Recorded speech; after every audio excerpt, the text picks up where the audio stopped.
Bismillahirrahmanirrahim. Assalamualaikum warahmatullahi wabarakatuh. Dan selamat siang. Pertama-tama marilah kita panjatkan puji dan syukur kehadirat Allah Subhanahu wa taala karena atas limpahan rahmat dan hidayahnya sehingga kita semua dapat kembali beraktivitas seperti biasanya. Shalawat serta salam marilah kita panjatkan kepada baginda Rasulullah Shallallahu Alaihi Wasallam. Semoga kita semua senantiasa mendapatkan syafaatnya di yaumul akhir nanti.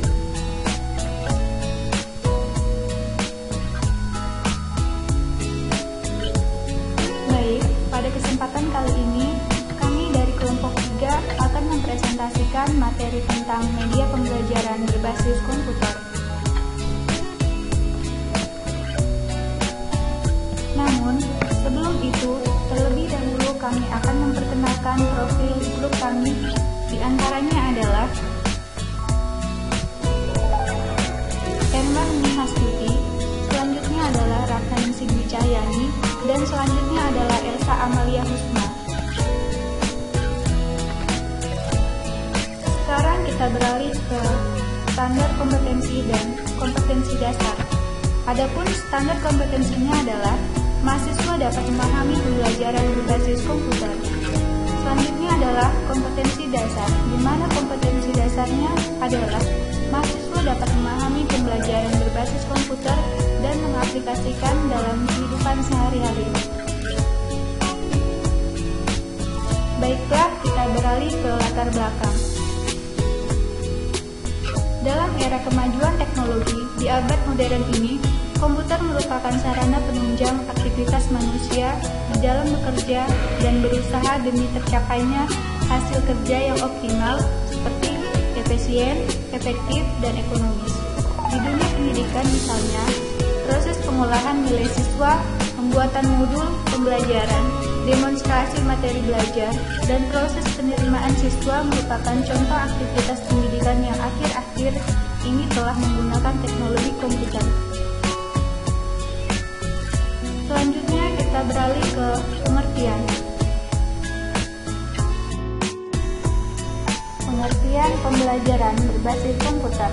Istilah media berasal dari bahasa Latin yang merupakan bentuk jamak dari medium yang secara harfiah berarti perantara atau pengantar. Makna umumnya adalah segala sesuatu yang dapat menyalurkan informasi dari sumber informasi kepada penerima informasi. Istilah media ini sangat populer dalam bidang komunikasi. Proses belajar mengajar pada dasarnya juga merupakan proses komunikasi, sehingga media yang digunakan dalam pembelajaran disebut media pembelajaran. Media adalah sebuah alat yang mempunyai fungsi menyampaikan pesan. Media pembelajaran adalah sebuah alat yang berfungsi untuk menyampaikan pesan pembelajaran. Pembelajaran adalah sebuah proses komunikasi antara siswa, guru, dan bahan ajar. Jadi, pembelajaran berbasis komputer adalah penggunaan suatu komputer untuk membantu menyajikan materi pembelajaran kepada siswa, memantau kemajuan belajarnya, atau memilih bahan pembelajaran tambahan yang sesuai dengan kebutuhan belajar siswa secara individual. Selanjutnya kita beralih ke setting kegiatan pembelajaran dengan menggunakan komputer yang dibagi menjadi 2 bagian, yaitu CBI dan CAI, di mana pengertian CBI adalah konsep baru yang sampai saat ini banyak jenis desain dan implementasinya, tentunya dalam dunia pendidikan dan pembelajaran. Sedangkan CAI adalah pembelajaran dengan menggunakan alat bantu komputer seperti untuk presentasi, sebagai alat peraga, dan sebagainya. Selanjutnya kita beralih ke sejarah pembelajaran berbasis komputer. Pada sejarah pembelajaran berbasis komputer, ada 2, yaitu sejarah pembelajaran komputer secara umum dan sejarah komputer menurut Nasution. Sejarah pembelajaran komputer secara umum dibagi menjadi 3, yaitu masa prasejarah, masa sejarah, dan masa modern. Sedangkan sejarah komputer menurut Nasution dibagi menjadi 5, yaitu sejarah komputer generasi pertama, sejarah komputer generasi kedua, sejarah komputer generasi ketiga, sejarah komputer generasi keempat, sejarah komputer generasi kelima. Yang akan dibahas pada saat ini adalah sejarah pembelajaran komputer secara umum. Yang pertama adalah masa prasejarah. Pada saat itu, tentunya belum ada teknologi informasi, baik berupa komputer atau telepon genggam. Manusia purba menggunakan tulisan berupa ukiran ataupun lukisan pada dinding-dinding buat tempat mereka tinggal. Lukisan-lukisan itu berbentuk isyarat tangan ataupun suara yang menceritakan tentang perburuan yang mereka lakukan, hewan yang mereka buru, cara mereka berburu, dan juga tempat mereka berburu. Selanjutnya adalah masa sejarah.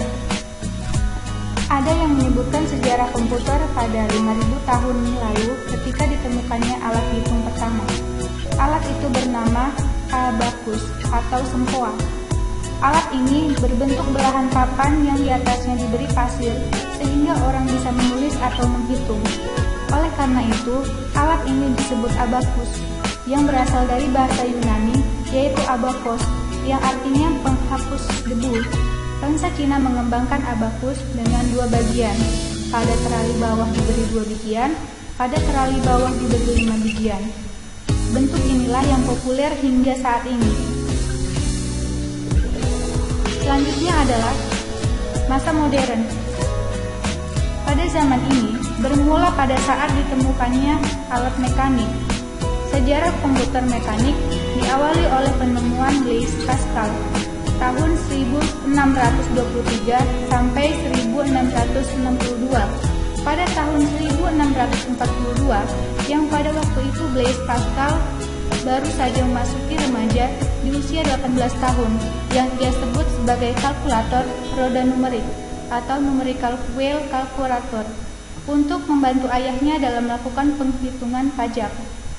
Kotak kuningan ini yang disebut Pascal lain mempergunakan roda putar bergerigi sebanyak 8 buah digunakan untuk menjumlahkan bilangan hingga 8 digit.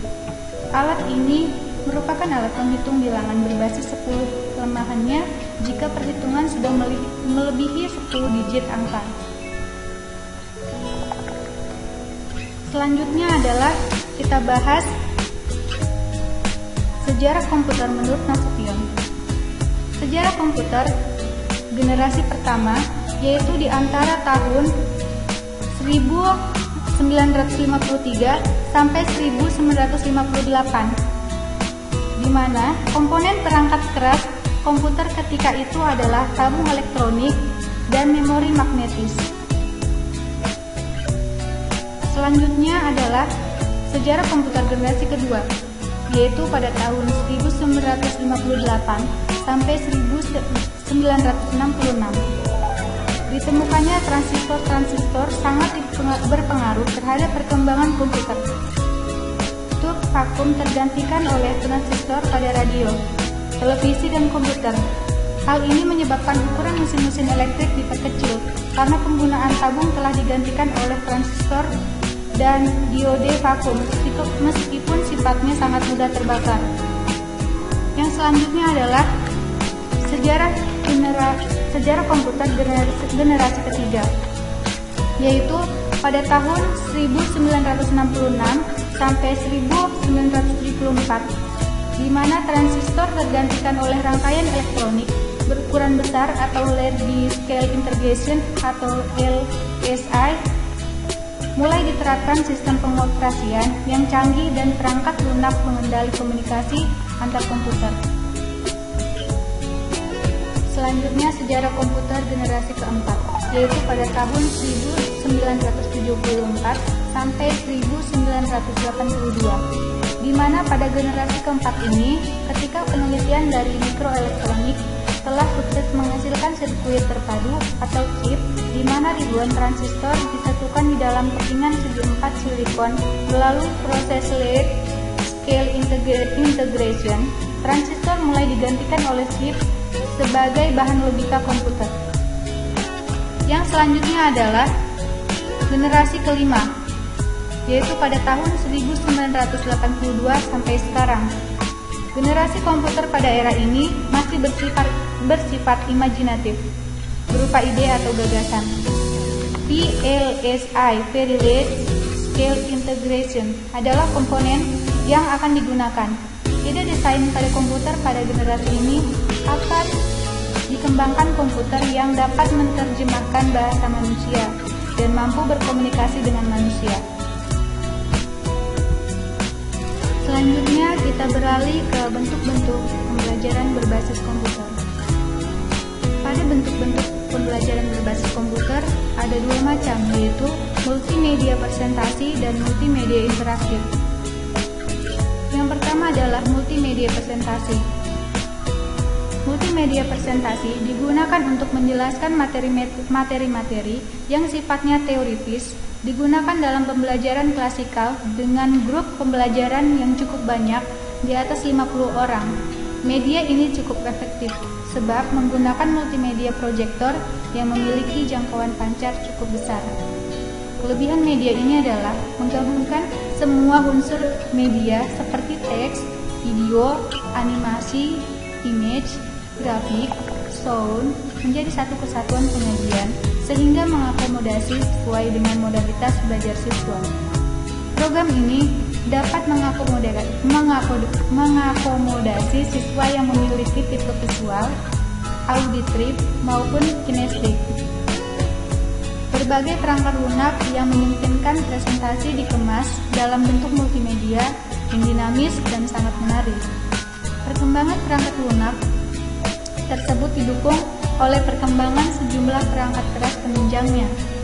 Salah satu produk yang paling banyak memberikan pengaruh dalam penyajian bahan presentasi digital saat ini adalah perkembangan monitor, chart video, sound chart, serta perkembangan proyektor digital image projector, yang memungkinkan bahan presentasi dapat disajikan secara digital untuk bermacam-macam kepentingan dalam berbagai kondisi dan situasi, serta ukuran ruang dan berbagai karakteristik audiens.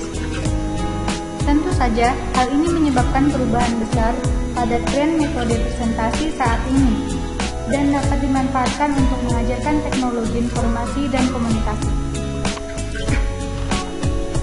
Pengolahan bahan presentasi dengan menggunakan komputer tidak hanya untuk dipresentasikan dengan menggunakan alat presentasi digital dalam bentuk multimedia proyektor seperti LCD, infocus, dan sejenisnya, melainkan juga dapat dipresentasikan melalui peralatan proyeksi lainnya seperti overhead projector atau OHP dan film slide projector yang sudah lebih dahulu diproduksi. Yang selanjutnya adalah multimedia interaktif. Secara umum, multimedia interaktif ini disajikan dalam bentuk CD sehingga sangat cocok pembelajaran individual. Manfaat dari pembelajaran yang menggunakan multimedia interaktif antara lain mendorong siswa belajar secara mandiri, membantu siswa meningkatkan pemahaman materi, membantu dan mendorong guru dalam menjelaskan hal-hal yang sulit digambarkan dengan kata-kata. Konsep interaktif dalam pembelajaran paling erat kaitannya dengan media berbasis komputer. Interaksi dalam lingkungan pembelajaran berbasis komputer pada umumnya meliputi 3 unsur, yaitu yang pertama, urutan instruksional yang dapat disesuaikan, selanjutnya jawaban atau respon atau pekerjaan siswa. Yang terakhir adalah umpan balik yang dapat disesuaikan. Untuk melibatkan keterampilan berpikir tingkat yang lebih tinggi, tugas-tugas yang disajikan melalui media ini harus mampu diperkenalkan dan memperhitungkan jawaban yang benar, yang lebih dari satu. Kreativitas dan perbedaan pemecahan yang disebabkan oleh pengetahuan awal siswa yang tidak homogen. Untuk meningkatkan kemampuan interaksi media berbasis komputer, saran-saran berikut perlu dipertimbangkan dalam pengembangan media tersebut. Yang pertama, pertimbangan untuk menggunakan rancangan yang berpusat pada masalah, studi kasus atau simulasi di mana siswa secara mental terlibat dengan penyajian itu. Yang kedua, buatlah penyajian instruksional singkat. Minta supaya siswa mengolah dan memikirkan informasi yang disajikan itu. Selanjutnya, berikan kesempatan untuk berinteraksi sekurang-kurangnya setiap 3 atau 4 layar tayangan, atau setiap 1 atau 2 menit. Selanjutnya, pertimbangan desain di mana siswa tidak diberi informasi dalam bentuk linear, tetapi mencoba menemukan informasi melalui eksplorasi aktif dalam lingkungan elektronik. Selanjutnya, pertimbangan untuk membolehkan siswa berhubungan dengan pemakaian komputer melalui model atau papan informasi elektronik. Selanjutnya adalah jangan memaksakan interaksi, misalnya hindari pertanyaan yang semata-mata hanya ingin memperoleh jawaban siswa. Selanjutnya kita beralih ke tujuan pembelajaran berbasis komputer. Pada tujuan pembelajaran berbasis komputer dibagi menjadi 3, yaitu tujuan kognitif, tujuan psikomotorik, dan tujuan afektif. Tujuan kognitif adalah komputer dapat mengajarkan konsep-konsep aturan, prinsip, langkah-langkah, proses, dan kalkulasi yang kompleks. Komputer juga dapat menjelaskan konsep tersebut dengan sederhana, dengan penggabungan visual dan audio yang dianimasikan, sehingga cocok untuk kegiatan pembelajaran mandiri. Selanjutnya adalah tujuan psikomotorik, di mana dengan bentuk pembelajaran yang dikemas dalam bentuk games dan simulasi sangat bagus digunakan untuk menciptakan kondisi dunia kerja. Beberapa contoh program antara lain simulasi pendaratan pesawat, simulasi perang dalam medan yang paling berat, dan sebagainya. Selanjutnya yang terakhir adalah tujuan afektif. Bila program didesain secara tepat dengan memberikan potongan chip, klip, suara, atau video yang isinya mengunggah perasaan, pembelajaran sikap atau afektif pun dapat dilakukan menggunakan media komputer. Selanjutnya kita beralih ke kelebihan dan kelemahan. Di setiap pembelajaran berbasis komputer pasti ada kelebihan dan kelemahan. Yang pertama yang akan kita bahas adalah kelebihan. Kelebihan yang pertama adalah pembelajaran berbantuan komputer bila dirancang dengan baik merupakan media pembelajaran yang efektif, dapat memudahkan dan meningkatkan kualitas pembelajaran. Yang kedua, meningkatkan motivasi belajar siswa dan mendukung pembelajaran individual sesuai kemampuan siswa. Dan yang terakhir adalah dapat digunakan sebagai penyampaian balikan langsung dan materi dapat diulang-ulang sesuai keperluan tanpa menimbulkan rasa jenuh. Selanjutnya adalah kelemahan, di mana kelemahan pembelajaran berbasis komputer antara lain: yang pertama, keterbatasan bentuk dialog atau komunikasi. Keterseringan menggunakan komputer dapat menyebabkan ketergantungan yang berakibat kurang baik. Dan yang terakhir adalah mengurangi sikap interaksi sosial yang seharusnya merupakan bagian penting dalam pendidikan. Selanjutnya kita beralih pada model-model pembelajaran berbasis komputer. Pada pembelajaran berbasis komputer ada 4 model pembelajaran, yaitu yang pertama model drills, model tutorial, model simulasi, dan model instruksional games. Yang pertama model drills. Model drills adalah suatu model dalam pembelajaran dengan jalan melatih siswa terhadap bahan pelajaran yang sudah diberikan. Melalui model drills akan ditanamkan kebiasaan tertentu dalam bentuk latihan. Dengan latihan yang terus-menerus, maka akan tertanam dan kemudian akan menjadi kebiasaan. Selain itu, untuk menanamkan kebiasaan, model ini juga dapat menambah kecepatan, kesempurnaan dalam melakukan suatu, serta dapat pula dipakai sebagai suatu cara mengulangi bahan latihan yang telah disajikan. Juga dapat menambah kecepatan. Dalam melatih siswa, guru hendaknya memperhatikan jalannya pembelajaran serta memperhatikan faktor-faktor berikut. Yang pertama adalah jelaskan terlebih dahulu tujuan dan kompetensi. Yang kedua, tentukan dengan jelas instruksi pembelajaran. Yang ketiga, pusatkan perhatian siswa pada bahan yang akan atau sedang dilatihkan. Yang keempat, gunakan salinan latihan supaya tidak melelahkan. dan tidak membosankan. Yang kelima, guru memperlihatkan atau memperhatikan kesalahan-kesalahan maupun kesulitan siswa. Yang terakhir adalah durasi latihan harus menyesuaikan dengan bahasan. Secara umum, tahapan penyajian model drills adalah sebagai berikut. Yang pertama, penyajian masalah-masalah dalam bentuk latihan soal pada tingkat tertentu dari kemampuan dan performa siswa. Selanjutnya, siswa mengerjakan soal-soal latihan. Selanjutnya adalah program merekam penampilan siswa, mengevaluasi, kemudian memberikan umpan balik. Yang terakhir adalah jika jawaban siswa benar, maka program menyajikan materi selanjutnya, dan jika jawaban salah, maka program menyediakan fasilitas untuk mengulangi latihan yang dapat diberikan secara parsial atau pada akhir keseluruhan soal. Selanjutnya, yang akan kita bahas adalah model tutorial. Tutorial adalah bimbingan pembelajaran dalam bentuk pemberian arahan, bantuan, petunjuk, dan motivasi agar siswa belajar secara efisien dan efektif. Adapun fungsi tutorial antara lain, yang pertama, kurikuler, yakni sebagai pelaksana kurikulum. Yang kedua, pembelajaran, yakni melaksanakan proses pembelajaran agar siswa aktif belajar mandiri. Selanjutnya adalah diagnosis bimbingan, yakni membantu para siswa yang mengalami kesalahan, kekeliruan, keterlambatan, dan masalah. Selanjutnya adalah administratif, yakni melaksanakan pencatatan, laporan, penilaian, dan teknis administratif lainnya sesuai dengan tuntutan atau tuntunan program CBI.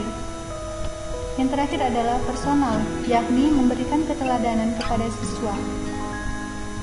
Sedangkan tujuan pembelajaran tutorial yaitu sebagai berikut. Yang pertama, untuk meningkatkan penguasaan pengetahuan para siswa. Yang kedua, untuk meningkatkan kemampuan dalam pemecahan masalah, mengatasi kesulitan atau hambatan. Selanjutnya adalah untuk meningkatkan kemampuan siswa untuk belajar mandiri.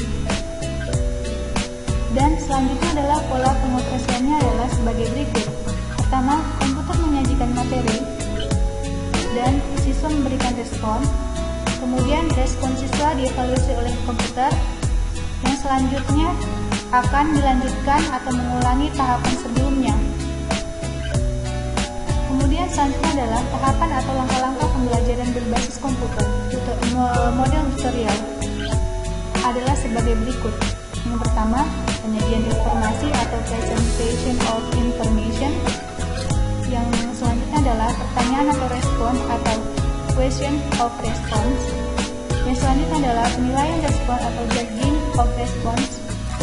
Yang selanjutnya adalah pemberian balikan respon atau providing feedback about response. Selanjutnya adalah pengulangan atau remediation. Yang selanjutnya yang terakhir adalah segmen pengaturan pelajaran atau sequencing creation segment. Kemudian yang selanjutnya yang akan kita bahas adalah model simulasi. Pada model simulasi, pada dasarnya merupakan salah satu strategi pembelajaran yang bertujuan memberikan pengalaman belajar yang lebih konkret melalui penciptaan tiruan-tiruan bentuk pengalaman yang mengikuti suasana sebenarnya dan berlangsung dalam suasana tanpa risiko. Yang perlu diperhatikan dalam produksi model simulasi adalah bagaimana membuat simulasi yang dapat menjelaskan materi yang akan dipelajari siswa. Selanjutnya adalah secara umum. Secara umum, tahapan model simulasi ini dalam proses pembelajaran adalah sebagai berikut. Yang pertama, pengenalan. Kedua, penyajian informasi. Ketiga, pertanyaan dan respon jawaban. Keempat, penilaian respon. Kelima, pemberian feedback tentang respon. Keenam, pembetulan. Ketujuh, segmen pengaturan pengajaran. Kemudian yang akan kita bahas selanjutnya adalah instructional games. Instructional games merupakan salah satu bentuk metode dalam pembelajaran berbasis komputer yang dapat memunculkan unsur-unsur simulasi. Tujuan instruksional games adalah untuk menyediakan pengalaman belajar, memberikan fasilitas belajar untuk menambah kemampuan siswa melalui permainan yang mendidik. Kemudian karakteristik instruksional games adalah tujuan, kemudian penetapan aturan, kompetisi, kemudian menyediakan tantangan, kemudian khayalan, pengembangan imajinasi untuk memberikan informasi, dan yang selanjutnya adalah keamanan, tidak ada risiko pada bahaya nyata, dan hiburan berperan sebagai penumbuh motivasi. Tujuan dari instruksional games antara lain, permainan dapat digunakan untuk memperoleh beragam informasi, kemampuan dalam hal memecahkan masalah, pengambilan keputusan, kemampuan kerjasama, kemampuan sosial, dan keamanan insidental. Setelah kita membahas tentang model-model pembelajaran berbasis komputer, yang selanjutnya adalah yang akan kita bahas adalah langkah-langkah pembelajaran berbasis komputer. Pada langkah-langkahnya ada 4 langkah. Yang pertama adalah pendahuluan. Pendahuluan ini meliputi judul program atau title page, yaitu suatu program harus diawali dengan tampilan halaman judul yang dapat menarik perhatian siswa. Judul program merupakan bagian penting untuk memberikan informasi kepada siswa tentang apa yang akan dipelajari dan disajikan. Yang selanjutnya adalah tujuan penyajian atau presentation of objective. Pada bagian ini menyajikan tujuan pembelajaran, baik berupa standar kompetensi dasar, ataupun indikator yang harus dicapai dalam pembelajaran tersebut. Penampilan tujuan lebih lengkap, lebih baik, minimal, ditampilkan indikator tujuan yang hendak dicapai. Yang selanjutnya adalah petunjuk atau direction. Direction atau petunjuk biasanya berisi pemberian informasi, cara menggunakan program yang dibuat, diusahakan agar siswa mampu mengoperasikan program tersebut. Hal ini disampaikan agar siswa dengan mudah menggunakan program pembelajaran. Pembelajaran berbasis komputer yang telah kita buat. Semakin rendah tingkat usia siswa atau jenjang pendidikannya, petunjuk harusnya semakin jelas dan lengkap. Kemudian selanjutnya adalah penyajian informasi atau presentation of information, di mana hal ini meliputi mode penyajian atau presentasi yang merupakan bentuk setting penyajian konten, materi, atau informasi baik berupa uraian materi, singkat, dan soal latihan yang dibuat. Model umum dari penyajian informasi biasanya menggunakan keterpaduan informasi visual seperti teks, gambar, grafik, foto, animasi, bagan, chart, table, dan sebagainya, dengan maksud untuk mempermudah pemahaman siswa. Yang selanjutnya adalah panjang teks penyajian atau length of text presentation. Pembuatan teks penyajian dalam sebuah program harus benar-benar diperhatikan karena mempengaruhi kualitas program yang dibuat. Setiap presentasi penyajian, pernyataan soal latihan harus sesingkat mungkin untuk memberikan tambahan frekuensi interaksi siswa. Selain itu, harus memperhatikan keseimbangan antara teks yang disajikan dengan kemampuan monitor untuk penyajiannya. Pernyataan dan opsi jawaban dibuat singkat tapi jelas dan mudah dipahami. Yang selanjutnya adalah grafik, diagram, dan animasi, warna, serta penggunaannya. Pembuatan grafik, diagram, dan animasi dalam program yang dibuat ditunjukkan untuk menambah pemahaman siswa terhadap materi dan fokus informasi pada materi yang disajikan. Diagram dan grafik digunakan sebagai informasi, analogi, atau sebagai isyarat. Grafik dan animasi sangat efektif untuk menambah daya tarik, dan perhatian siswa dalam pembelajaran berbasis pada program komputer yang kita buat dengan sistem pembelajaran berbasis pada program komputer. Yang selanjutnya adalah warna dan penggunaannya. Penggunaan warna sangat berhubungan dengan presentasi grafik. Seperti halnya grafik, warna dapat digunakan secara efektif untuk sistem belajar. Penggunaan warna yang sesuai atau harmonis akan berguna untuk menarik perhatian dan memfokuskan siswa. Warna berfungsi sebagai acuan, bukan sebagai bahan yang diutamakan dalam proses pembelajaran. Penggunaan warna harus kontras dan enak dilihat, tidak samar atau tidak saru. Antara latar belakang dengan gambar, latar belakang dengan warna huruf atau font dan seterusnya. Yang terakhir adalah penutup atau closing. Penutup dapat berupa ringkasan tentang informasi pembelajaran atau berupa keputusan tentang hasil pengajaran soal yang telah dilakukan siswa, seperti sejauh mana keberhasilan pencapaian passing grade atau batas lulus atau KKM yang telah ditetapkan.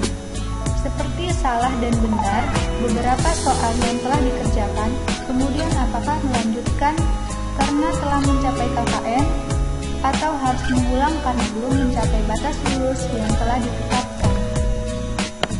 Dan untuk selanjutnya, mari kita beranjak pada referensi. Seperti yang Anda lihat, ini adalah tampilan referensi yang kami peroleh selama proses pembuatan makalah, modul maupun presentasi kami. Pada kesempatan kali ini, mungkin teman-teman sekalian dapat membacanya dari daftar referensi serta kapan kami mengakses informasi-informasi tersebut dari internet.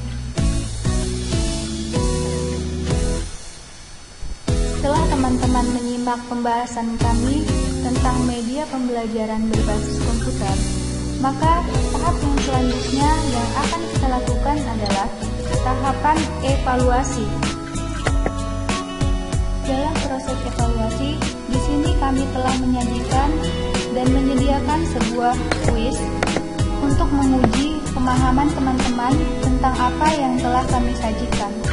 Untuk itu, mari kita mulai tahapan evaluasi sebagai berikut. Baiklah, untuk soal yang pertama, yaitu yang bukan merupakan petunjuk untuk perwajahan teks media berbasis komputer adalah A. Layar atau monitor komputer bukanlah halaman, tetapi penayangan yang dinamis yang bergerak berubah dengan perlahan-lahan. B.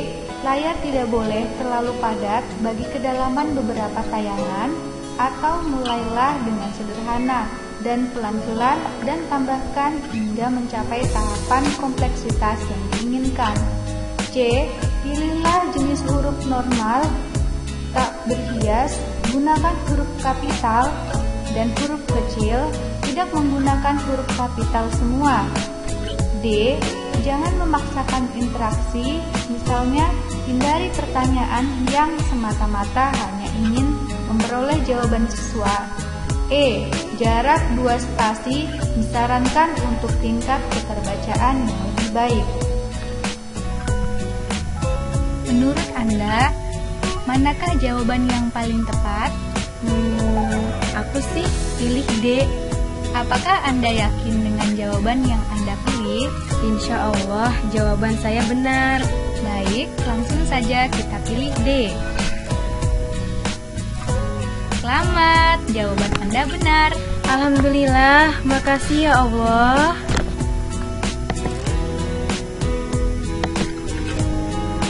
Baik, kita melangkah ke soal berikutnya, yang merupakan bentuk penggunaan komputer yang dapat digunakan dalam pembelajaran adalah A. Penggunaan multimedia presentasi, B. Kognitif, C. Psikomotor, D. Afektif, E. Penggunaan instruksi pembelajaran. Manakah jawaban yang Anda pilih? Aduh, aku bingung. Aku pilih yang mana ya? Yang A atau yang E? Ayo, coba pilih yang mana? Aku pilih yang E aja lah. Apakah Anda yakin dengan jawaban yang Anda pilih? Iya, aku sangat yakin. Baik, kita lihat. Maaf, jawaban Anda salah. Astagfirullahaladzim, Geneng jawaban aku salah, Jan. Maafin aku ya Allah.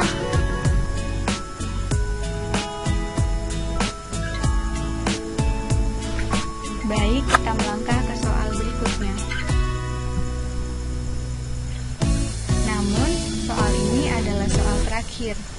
Ya, soal terakhir. Ya udah, nggak apa-apa deh.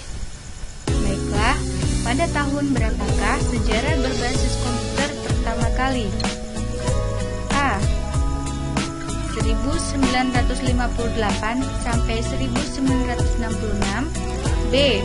1966 sampai 1974. C.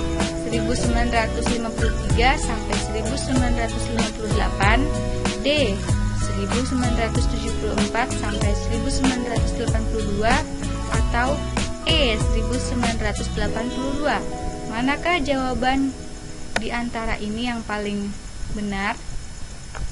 Aduh, bagaimana ya? Aku takut salah lagi. Kayaknya sih jawabannya C deh. Baik, kita pilih C. Selamat, jawaban Anda benar. Alhamdulillah, makasih Allah. Jawaban aku akhirnya nggak salah lagi. Demikianlah kuis yang dapat kami sajikan pada pertemuan kali ini sebagai model evaluasi pembelajaran. Dengan berakhirnya evaluasi ini, maka berakhir pula presentasi media pembelajaran berbasis komputer dari kelompok 3. Semoga bermanfaat bagi kita semua. Success is a journey, not a destination. Believe in yourself. You can if you think you can. Thanks for attention and wabillahi taufik wal hidayah. Wassalamualaikum warahmatullahi wabarakatuh.